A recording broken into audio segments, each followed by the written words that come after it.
নীলুফার চৌধুরী মনি বলেছে জাকাতের চেয়ে ফেতরার চেয়ে চাঁদাবাজি বেটার। ভিডিওটা দেখ। বললাম তো চাঁদাবাজি তো বেটার আপনার জাকাতের চেয়ে, ফেতরার চেয়ে, নীলার চেয়ে বেটার।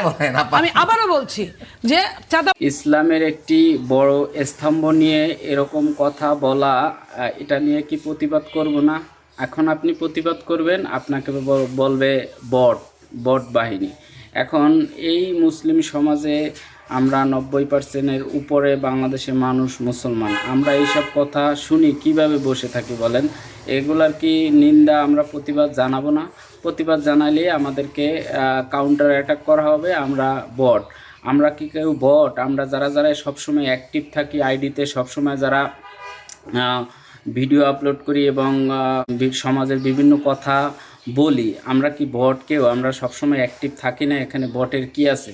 যারা ইসলাম বিদ্বেষী তাদের কাছে অনেক ধরনের অনেক এক্সকিউজ থাকবে। তারা আসলে এই মুসলমান জাতিকে তারা কখনোই কোনো কিছু দেওয়ার জন্য আসেনি। তারা মুসলমান জাতিকে বিভ্রান্তির মধ্যে ফালানোর জন্য, একটা ফ্যাসাদ বাজানোর জন্যই মূলত তারা সবার সামনে এসে ক্ষমা চাওয়া উচিত মনে করি।